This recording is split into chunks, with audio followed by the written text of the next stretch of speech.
Hi, Dennis Bulldogs. So today we are going to talk about integrity. So if you missed the announcement this morning, because sometimes they can be hard to hear, or if you are a virtual student and you didn't hear it at all, I'm just going to recap a little bit and talk a little bit more about that. So it says for the month of November, we will be focusing on the character trait of integrity. Integrity means choosing to be truthful in whatever you say or do. This can be tough to talk about because it can require a close examination of who we are. Being honest with what we say and do means that we take responsibility whenever we mess up, that we don't blame others for our faults, and that we show integrity wherever we are. It can be easy to do those things in public when other people are watching, but then we slip up when we think no one's looking.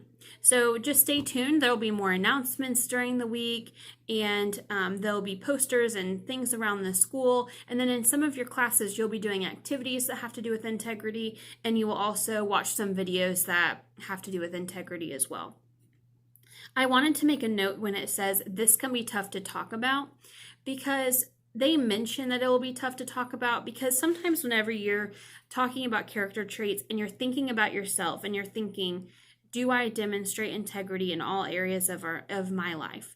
You may realize that there are areas that you're not really demonstrating integrity. So for an example, let's say on your hybrid day, if you're a student that comes to school and takes turns hybrid, you may be telling your parents or guardian or sibling or whoever is at home with you that you are doing all of your work, but in truthfulness, you're not.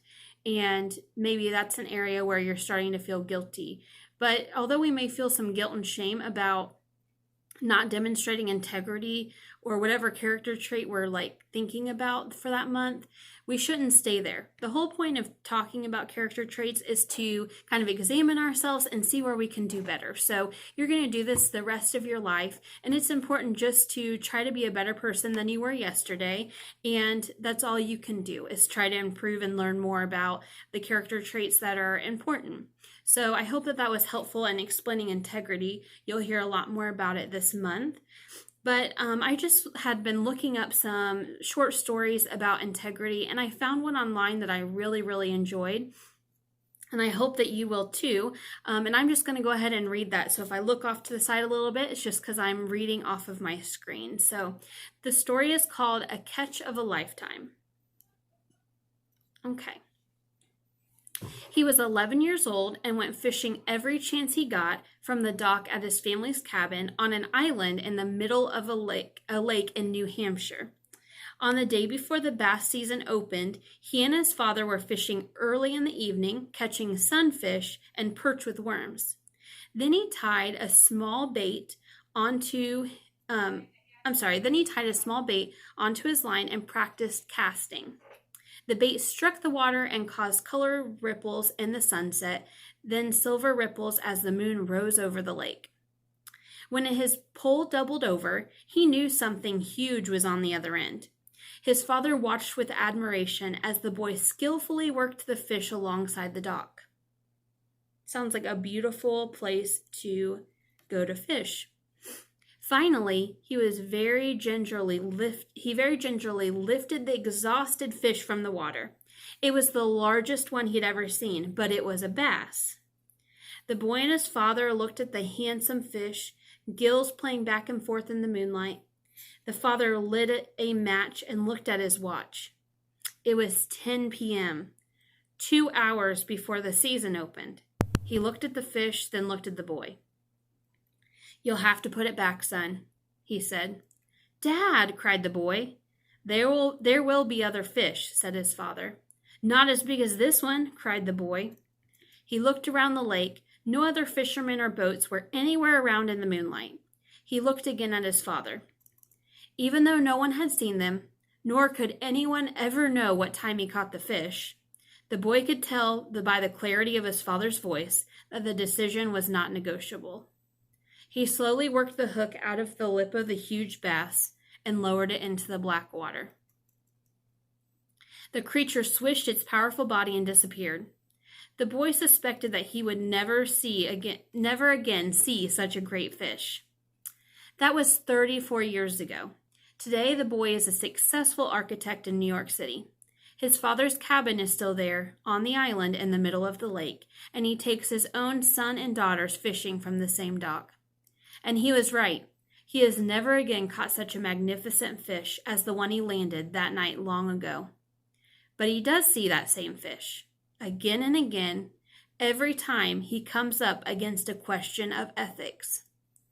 For as his father taught him, ethics are simple matters of right and wrong. It is only the practice of ethics that is difficult. Do we do the right thing when no one is looking? Do we refuse to cut corners to get the design on time? Or refuse to trade stocks based on information that we know we're not supposed to have? Of course, that's in relation to his job as an architect or in New York City. We would if we were taught to put the fish back when we were young, for we would have learned the truth. The decision to do right lives fresh and fragrant in our memory. It is a story we will proudly tell our friends and grandchildren, not only about how we had the chance to beat the system and took it, but how we did the right thing and were forever strengthened by it. And in the description here, in the description box, I'll put the reference to where that story is if you ever want to find it again. Here's a few questions, though, that they have at the bottom here that I think are important to consider. So it says, do we do the right thing when no one is looking? Do we refuse to cut corners in order to get something done on time? So just some things to think about in that story to consider. And so I hope that you really enjoyed the story as much as I did. I'm sure I will come with some more videos as the month goes on, but I hope that you enjoy learning about integrity and you're able to see examples of integrity in your own life. If you want to message me on Canvas, please feel free to do so. If you have any ideas on activities we could do this month, or you want to tell me a time where you saw someone display integrity or you have displayed integrity, I would love to hear about that. So I hope that everyone has a wonderful November, and I will see you the next time I do a video. So have a great day.